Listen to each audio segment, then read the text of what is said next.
Hey everyone, so today we're going to do some press up and ab supersets. It's going to be quite tough, it's really hard on the muscles, but it's really good. It's a really nice little workout. Sort of inventing it as I go, but I've got the exercises down. So I'll quickly show you the 4 different types of press ups we're going to do. So the first one is decline press ups. So there's a little chair, I've got a little chair here. And it's just normal press ups but using a chair, or you can use anything that you've got, just down like that. The second is in and out press ups. So this is like narrow grip like that, and then out to wide grip like that. Narrow grip, wide like that. The third one is coming down like this. So this is a sort of a strange press up. I can't remember what it's called, but you come down and you push like that, and you push yourself back up, and you can do it further forwards like that, or you can do it really down like this, which is much harder. The closer you come to your feet, the harder it is. That's number 3, and then number 4 was side to side press ups. So you're in press up position like this, and you come down one side like that, and then you come down to the other side. Hope you can see it all right in the camera. I'll do it front ways like this. Just trying to make some space in my room. So I come down to this side, and then this side, like that. And then in between those, we'll just be doing a few different ab exercises just while we're resting as a superset. We're going to run through those 4 times with the supersets. So it'll be 16 sets, and then maybe a few other things, but hopefully it'll be about 20-25 minutes. So let's get started now with decline. We can aim for about 10 or 15 reps with this, is plenty. So we'll get going now. So I wanted to start this talk talking about nutrition and what to eat, what not to eat. By no means am I any expert whatsoever, but I have done a lot of research about it, and I've always spent my whole life trying different diets, trying different routines, trying different exercises. I've always done a ton of exercise all of my life, but the big change came to me when I decided to try intermittent fasting. Now, obviously everyone thinks that they can't do fasting. They think they'd never survive, and they think it's too hard. And it is hard. The first few days is horrible, but your body gets used to it so quickly. Your body completely changes in a few days as your body gets used to burning different levels of fuel. So I'll have a little rest now. But I do those supersets just to keep my heart rate going the whole time. So I'm not using my arms, but I'm still using my abs and still getting the heart rate keeping going and keeping burning. So basically when we eat a lot of sugar, our body gets used to just burning that sugar. So the sugar goes into our muscles and the sugar gets burned. And if we don't use all of our sugar, it gets stored as fat. And this is because our diets nowadays are very high in sugar. But what you can do is you can change your body so that instead of burning muscle and burning sugar, that your body starts burning the fat that's already stored. Now what you need to do for this is to get your body into a state of ketosis, which is where it burns fat. Sorry, so now it was number 2, wasn't it? Which is in and out. So to get your body into ketosis, you need to lower the amount of carbs that you have, and also you can start by fasting so that your body will change itself. And I can't remember the exact science behind it, but it will change itself to start burning fat.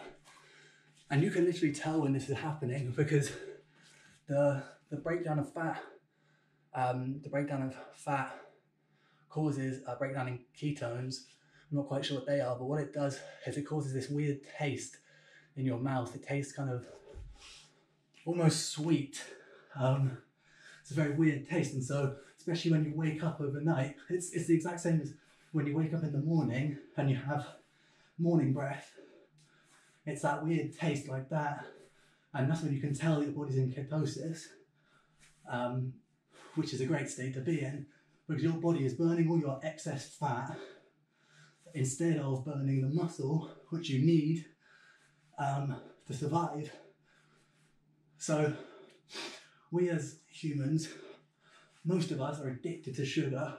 So when we try and lower our levels of sugar intake, carbohydrates are sugar. Sugar and carbohydrates, same thing. There are different forms of carbohydrates, of course, but effectively they are the same thing.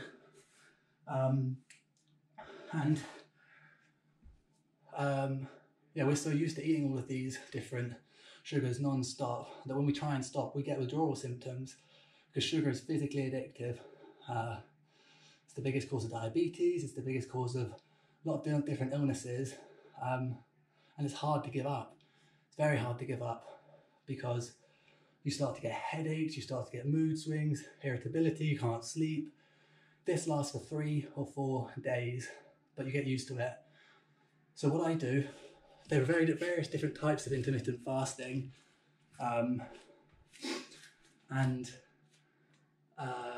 it depends on what type of person you are, depends on your routine, depends on if you prefer to, get up early and be active in the morning. So for these ones here, I'm going to try and do probably 15.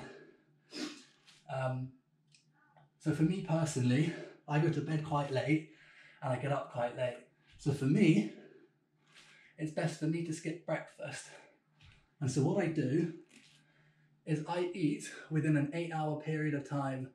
So I eat between 1 o'clock in the afternoon and 9 o'clock.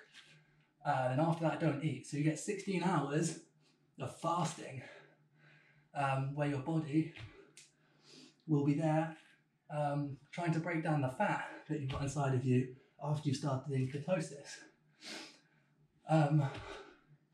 I'll explain all this in a separate video more in depth, because otherwise it will become too much information. But it sounds really hard, like, oh no, 16 hours without food. But with a little bit of willpower, it's really not difficult. It's really not difficult. You get yourself into the routine and you start to feel great. You start to feel absolutely great because your body is not spending all of that time trying to break down food. Like our body wastes so much energy trying to digest food all the time, leaves us with nothing. And so, people think they have to eat before the gym. They have to do. In here, you can do any ab exercise you want, something relatively light, just to keep the heart rate going. But in the gym, people think, you have to eat before, you have to be fully fueled. And obviously, having a good amount of energy inside of you, if you're trying to build a huge amount of muscle, is a good idea. But if you're trying to tone up, then you don't really want to be eating before, because you don't want your body to be burning the fuel you're putting inside it. You want it to be burning the fat you already have as fuel. So the best way to do that, the best possible way to do that, is by exercising as soon as you get up in the morning. And now I know that it's very hard to do that. Like, the first few times it's hell because you're not used to it, and your body is fighting against you and it doesn't like it. But after that, you start to feel amazing and full of energy. It's 3 o'clock in the afternoon here now. I haven't eaten anything. I had some phone calls in the morning when I woke up, so I was doing them in bed. I woke up about 11, and I don't feel hungry at all. Sometimes I feel hungry before I start, but I never feel hungry. The moment I start, I never feel hungry or without energy. Also, before the quarantine, when the gyms were open, I was going there and I had, you know, just as much energy, if not more energy than before. Oh, now it's the side to side. So for this, we can do anywhere between 10 to 20, depending on how you're feeling. But yeah, I had just as much energy as before, if not more. I felt great. You know, I wasn't getting crashes. I felt fantastic. So then once you've got your kind of, your plan like that, you know, you're going to eat between this time. There are other ones which are 10 hours eating, 14 hours fasting. I think for women it's different because women need to eat, they have different eating patterns to men and things like that, and what their body needs. I don't really know about those. But you know, it just depends, and it's good to speak to a nutritionist always to get like a professional opinion, which is what I did. I spoke to 2 nutritionists. So then you've got that, then it comes down to what do I eat? And obviously knowing what to eat is one of the most stressful things. For me, it was always so stressful. I hated trying to decide what to eat. I hated trying to, you know, come up with meal plans and all this different stuff. I absolutely hated it. So when I found out that there was a drink called Huel, and this is not a paid promotion, but I'm hoping they will pay me because I promote them to everyone for free because it's amazing. Yeah, now I live off Huel. It's an organic and vegan blend, like a protein shake, except for it has all of the organic natural materials inside of it that give you a perfect blend nutritionally. And so, you know, it's effectively exactly what I was looking for. Like if I could take a pill that just took away my need to eat. Hey, so sorry about that. The battery died on the last video, so I've had to stop it and then start again. You can tell I'm not professional at this. So yeah, the last thing we did was the okay, yes, we're now back onto the second repetition, so we're starting again with the decline. Okay, let's go. So yeah, 10 to 15 reps or just whatever you can manage of this. I'm aching loads.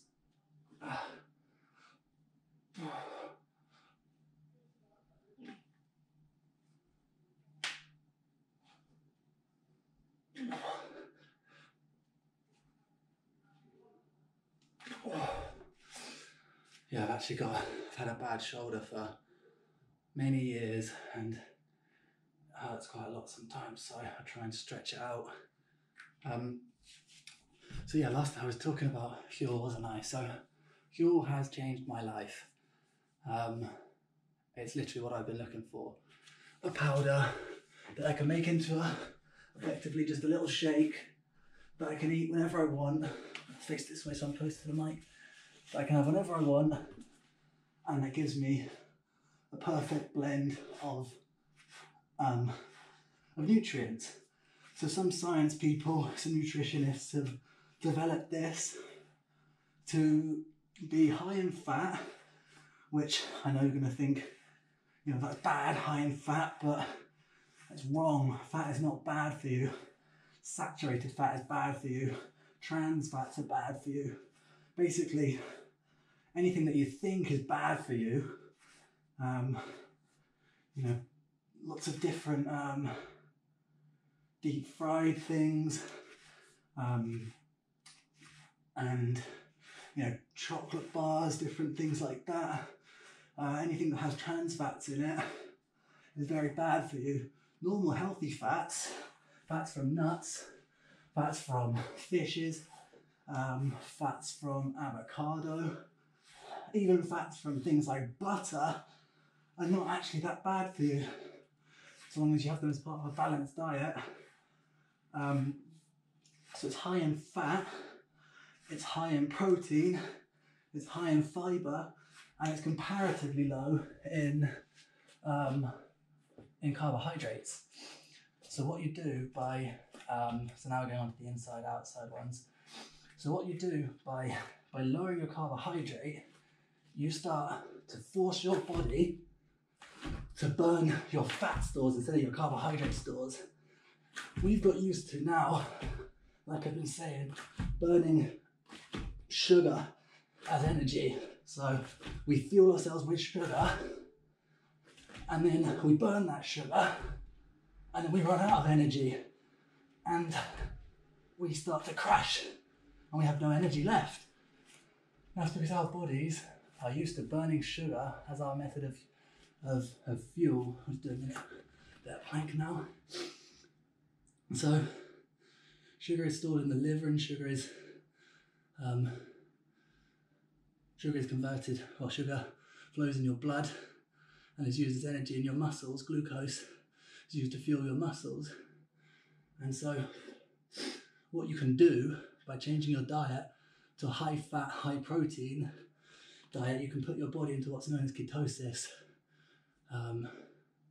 where you're just burning your fat, and you train your body to be able to burn the fat instead of burning sugar, which I was mentioning before. And this is mega important because it means that you won't really run out of energy. You can always feel good. You can always feel full of energy. You can always have energy to spare because your body will be used to burning your fat stores as energy. I mean, unless you're a really lean person, like a really, really lean person, then most people have plenty of fat they can burn. And this is also great because if your body is used to burning off glucose and the energy in your muscles, then your body also gets used to breaking down muscle. And this isn't what we want. Of course, you don't want to be burning your muscle. You don't want to be creating muscle and then for your body to be burning it down, wasting all your hard work. You want your body to be burning the fat. So this is what a high fat, high protein diet does. It trains your body, and they are tough because sugar is insanely addictive, and sugar is in pretty much everything. So you have to be pretty strict with yourself. If you want to do it properly, you have to be pretty strict with yourself. Oh. No, I really like those press ups. I remembered when I was younger, in school we used to do this like little frog thing, but I was always too fat and heavy to do it. But now I can do it. So you tuck your elbows into this part on your knee, and side of your knees here, you just lean forwards, and you just trust yourself that you're not going to face plant on the floor, because even if you do, you can put your head down like that, your forehead, but that's quite a nice little workout on your arms as well. We'll do some squats. I like to try and not rest. So if I've been working out my shoulders and my arms doing press ups, then I like to do something else, abs or squats or anything, just so that my heart rate is always up. Even if you do something really light, even if it's just, a light jog on the spot, keeps your heart rate pumping, keeps you burning calories. It just makes you fitter and fitter. And some people believe that it's better to stop in between, to kind of work out really hard, then let your heart rate get back down, slow down again, then work really hard again. Some people believe that. They may be right, they may be wrong. Just depends on what you think works for you. And for me, more because I love the endorphins and I love pushing myself, I like to just try and keep going, but to keep going in a healthy way, because otherwise you end up injuring your shoulder or your back or your knee or your leg or whatever it is by overworking, which is the story of my life, really. Okay, now it's side to side press ups. These ones are hard. So try and do like 10 to 15 of these again.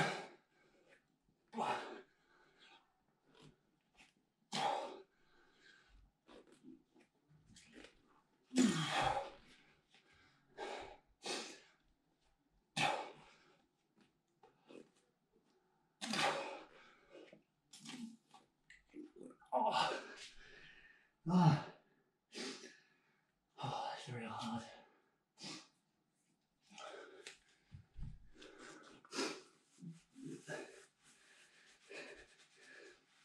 So nowadays, lots of people, they have all these different fad diets. Let's do some scissor kicks. So there's all these different fad diets, and you know, there's all detoxes, and you know, drinking. I've seen a diet which is you can only eat tomatoes and beef. I've seen diets where you can't. What other diets are there? There's ones which are juice diets. You can only have juices, which seems kind of stupid to me, but I've never looked really into the science behind it, so can't really comment on it. Now with these, if you keep your legs straight, or the straighter your legs are, the harder it is. It's really hard with your legs straight. And higher up they are, does a different part of your abs. The lower down, the more, it's much harder. But in reality, to lose weight, all you need to do is burn more calories than you consume. And you can pretty easily figure this out by going on an online calculator, like I think it's called a metabolic base metabolic rate, or metabolic base rate calculator. And you can type in your age, your height, and the level of exercise you do, and your weight, sorry, and it will tell you how many calories you should be consuming to maintain your weight, for if you want to lose weight, and for if you want to gain weight. So if you want to gain weight, gain notable muscle, gain size, you need to consume more calories than you burn. If you want to lose weight, you need to consume less calories. And it really is that simple. Now, people will shout at you that calories don't matter. Calories are just a number, all this different stuff. And, well, yes, that is true. Calories aren't the most important thing. They are important because a calorie is a measurement of energy. A calorie is the amount of energy needed to heat up 1 gram of body weight by 1 degree. Now, I think that's right. I'm pretty certain that's right. So all it is a measurement of energy. So if you imagine, you can get that, everything we eat contains energy in some way. So 100 calories of sugar is going to be a tiny little pile of sugar. 100 calories of carrots is going to be a big pile of carrots. And that's the general rule. The general rule is things that are high in sugar or high in fat are very high in energy, because sugar and fat are two huge stores of energy. That's why people are scared of fat, because when you find something that's high in sugar and high in fat, then it's ridiculously high in calories. So if you think of like a cookie or a pastry, you know, like a simple little sausage roll or Cornish pasty, or I don't know if you're in another country what you call them, but like a little pastry like that, would be like 500 calories, which if you have that as a whole meal is okay, but if you're having that as a snack, that's massive. It's a huge amount of calories. Those things like that, you know, that seem harmless, have a huge amount of calories in them, and that's what puts people off. But 500 calories worth of chicken, for example, is about half a kilo of chicken. So like 2 or 3 massive chicken breasts. Oh, it's getting so hard now. 2 or 3 massive chicken breasts. 500 calories of chicken. So if you imagine, you know, when you get people that are wanting to, bodybuilders and things like that, and they really want to put on weight, build muscle. They don't want to build fat. What they do is have really high protein diets. They have high protein, they have a fair amount of fat as well, and they have really low carbs. Because again, you're training your body to use fat as energy and to use protein as energy and to burn your fat as energy. And like that, they manage to get really, really lean and build muscle, but it is really, really, really, really hard work. Like, if you ask any bodybuilder or anyone that trains a lot and anybody that wants to try to improve their body and they're really trying to do it for size and strength and muscle, almost always they'll tell you the hardest part is eating. Eating enough. If you're trying to put on weight, you know, if you're trying to build a lot of weight or if you do a lot of exercise, you know, you can eat 4,000 calories a day easily. When I was in Brazil and I was training martial arts, I was training for 5 hours a day, and pretty much every minute of my other waking day, I spent eating and cooking and eating and cooking, and it was horrible. The training was amazing, and because I was eating enough and I was eating right, I had plenty of energy to do it, and I didn't get injured, but my stomach was in bits. My stomach was constantly sore because I was eating so much food. I was eating, you know, sweet potatoes, butternut squash, fish, chicken, oats, beans, lentils, everything like that I could find that was just packed with everything really, packed with protein, packed with carbs. I was going low on the fat at that point, which maybe that was a mistake, but I was trying to fill myself with protein and carbs because I wasn't trying to change my body. I was trying to just give myself fuel. And at this time I didn't know the importance of reducing sugar intake, but still I wasn't having any unnatural sugar apart from, oh, that's a lie actually, I was having energy drinks. I was having isotonic drinks, so like Powerade, Lucozade and Sportsaid, things like that. So yeah, that's not true. I was having added sugar. But I decided that, you know, it was too much to try and eat that much. It was not possible. I was going to do some mountain climbers here.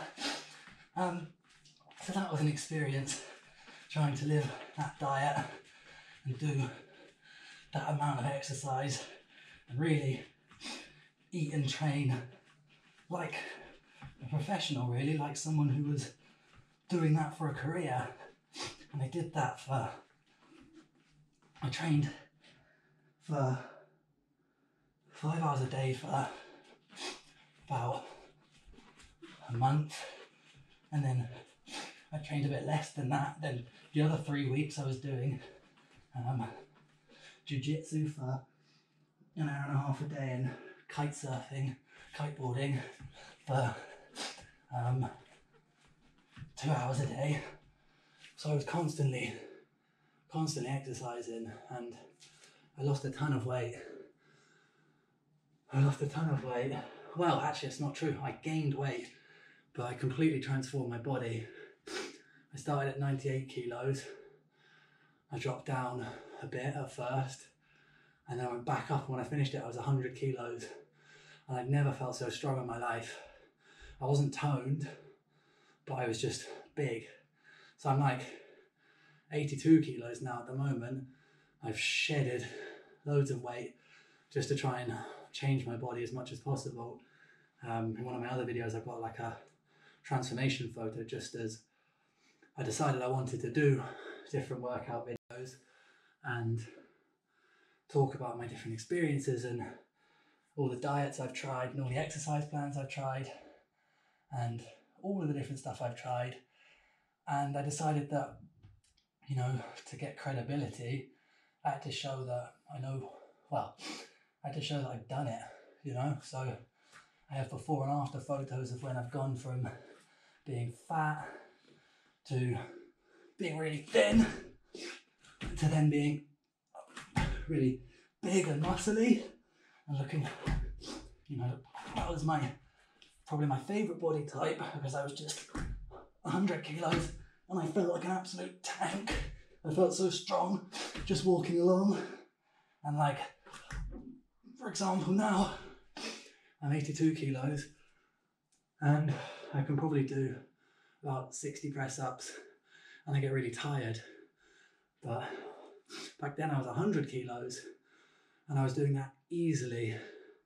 I was doing a ton of chin ups every day, a ton of press ups every day, hundreds of press ups every day, and training. And it was amazing. It was incredible just to feel, you know, I've never had much tone or definition, but just to feel every part of my body just solid. It was awesome. And I want to get back like that now. So I shedded down all of my weight and then I got toned. Now I'm a bit more fat now because I've been really busy with work, and so I haven't been able to dedicate as much time to this as usual. And now I want to try and just put on lean weight, just to put on as much lean weight as possible. And wait, what did I just do? Have I done? Did I go from side to side? I can't even remember. I'll do it again. No, I don't think I did. Just to put on as much lean weight as possible. Get myself back up to like 90 kilos, 92 or something, where I feel not too big, not too small, and then as soon as this COVID's over, I want to start back up in Fight Club. No, I'm not supposed to talk about it, but it literally is called Fight Club Barcelona, Club de la Lucha, and I want to start back there and train and train and train and train. I want to train jiu-jitsu, I want to train Muay Thai, wrestling, American wrestling is really cool. They do submission there, they do boxing. It's awesome. If there's anyone out there that's looking for a new sport or a new hobby, do a martial art, any of them. They're awesome. Jiu-jitsu, I think, is the best one. Jiu-jitsu is the best because you don't get, jiu-jitsu is like wrestling on the floor and you make people tap out. So it's really, really safe. You can be, you know, 4 foot tall and you can safely do it, and you can still interact and you can fight against anyone, and you're always fighting against people who are better than you usually. So like, they will know how to control you, and it's just such a controlled sport and martial art that is just so respectful and so difficult, because it just requires practice, practice, practice. Doesn't matter how strong you are, how fit you are, you'll get smashed. If you don't know the techniques and you don't practice, you will get smashed. When I was in Brazil, I trained against loads and loads of people. I went to some of the oldest and most recognised like gyms, training gyms in the world for jiu-jitsu, because jiu-jitsu is Brazilian. And so I went to one in Sao Paulo called the Barbosa, and I went to one in Salvador, and that was called the I can't remember what that's called, but I will find out and put it down. But wait, do I have it here? No, those aren't the shorts. But yeah, those places are really old and respected. And I was training against people. Sometimes I fought against some girls. I fought an 18-year-old girl beat me. Some kids beat me because they've just been training, and it doesn't matter. They just use your strength against you. And, you know, but everybody is just kind and respectful. Everybody takes time to help you. Part of progressing through the belts means that you have to help and you have to teach people, and you have to, you know, go out of your way to be kind and everything like that. It's an amazing thing especially for girls to do, because in somewhere like Brazil where it's dangerous, and it's dangerous all around the world for women as well, especially for women. And a lot of women struggle with it's not so much confidence, but for example, where I live in Barcelona, at night it can be quite dangerous for people walking along. There's a lot of people try to rob you and things like that. People can try to enter into your homes, and people are terrified. But it just gives people a sense of feeling more confident. And when you feel more confident, you look more confident, you act more confident, you're much less likely to be attacked, because you don't look like prey. If you're walking along absolutely terrified because you do not know how to defend yourself at all, then people can sense that and you look like prey. So, I think it's just amazing for everybody in general, to at least know how to defend themselves in some way. Because, one of the main rules of self-defense is that if someone is a threat to you, then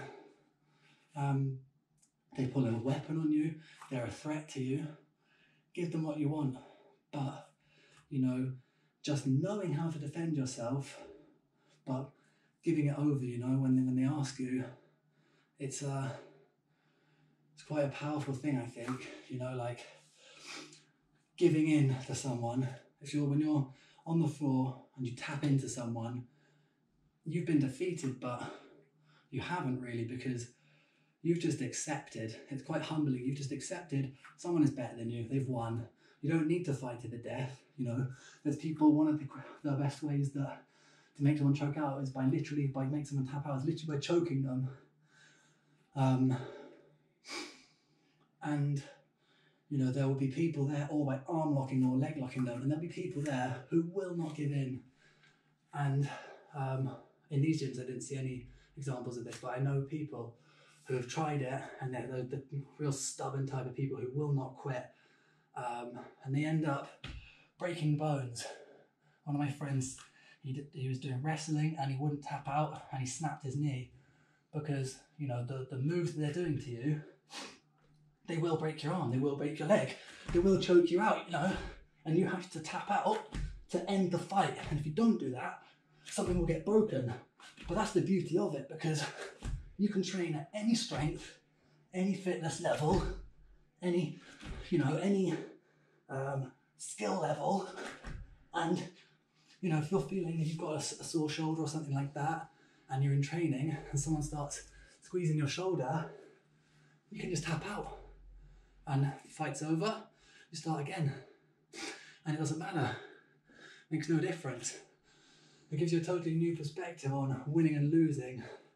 The rounds are 5 minutes, and there's been sessions where we do 5 minutes and 5 minutes and 5 minutes, and you go one after another, and I am very stubborn and I don't like to give in. And let's do some squats. Some squat jumps like this. And I'm stubborn, I don't like to give in. And I think it was my second session training jiu-jitsu, and we spent about an hour doing these 5 minute rounds, fighting each, and you just go around and you fight with pretty much everyone. And it was my second time there. I was really unfit. I was gym fit, but I was not fit to do that. 5 minutes of rolling around, using your muscles, everything, like things that you've never done before. And after a few, I needed to go to the toilet. I was so exhausted because I'd been pushing myself that hard that I went to the toilet and I puked. And I came back, drank some energy drink and carried on. But, it's like, that's pushing yourself to a limit kind of with your cardio, but I learned my lesson from pushing myself to the limit with muscles and weights and things like that, because it's not worth it. You get injured so easily. And I love exercise, and when I don't do exercise, I feel terrible. I feel depressed. I feel demotivated, I feel fat, I just feel crap, and I love it. And then sometimes it's just finding a balance between what's a normal amount of exercise to do. You know, before I used to go sometimes twice to the gym in a day, and I'd do 2 full workouts in a day whilst working. So one at lunchtime and one after work. And you know, you're working out so much that you're getting no time to rest. You know, you're not eating properly because your body's constantly trying to burn these and you don't have the appetite, and then you're stuffing your face, and you know, I was getting no benefits whatsoever. The real benefits for me started from the intermittent fasting, doing a short workout when I get up, and then drinking fuel. Those are the 3 things. Like, I do less overall hard exercise than I used to, and I feel much better. I usually go, I've got a gym really nearby, and before COVID, I was going there and mainly doing body weight stuff. They had monkey bars, those ropes, called TRX ropes. It's just like pulling yourself up like that, but there's loads of different things you can do. Even with these chairs and everything like that, you can do like tricep dips like this. You can get 2 of the chairs between them, 2 chairs like this. You can put like a broom handle, and you can do pull-ups. So like lying in between like that and pulling yourself up like that. It's a really good one for your back and biceps, as if you're doing a row. Tons of stuff, press-ups, and just anything with your body. It's just so good, because your body is trying to overcompensate. And that's just the last set. Your body's trying to overcompensate. It's trying to make you stronger. It's trying to make you able to do these things. And always, the first few times you do something, it's hard. And then you get used to it so quickly, because our bodies are amazing, and they just adapt to absolutely everything that we do. So yeah, that is the end of this workout. Press ups, really tough one. Can do a cool down now if you want. Just kind of loosening up. I might just do a bit of floor work. Just anything really, anything you like. Just stretching yourself out. I think maybe I'll do another video with some stretches. I'll find out the best ones, because I know them, but when it comes to thinking of them when I'm tired, I can't think of any. But yeah, thanks very much for watching. Let me know if there's anything you want to know about. Let me know if you enjoyed it. Let me know if you didn't enjoy it. I like all feedback. But yeah, follow me at The Quest for Wisdom. Subscribe to my channel. I've got tons of new stuff coming.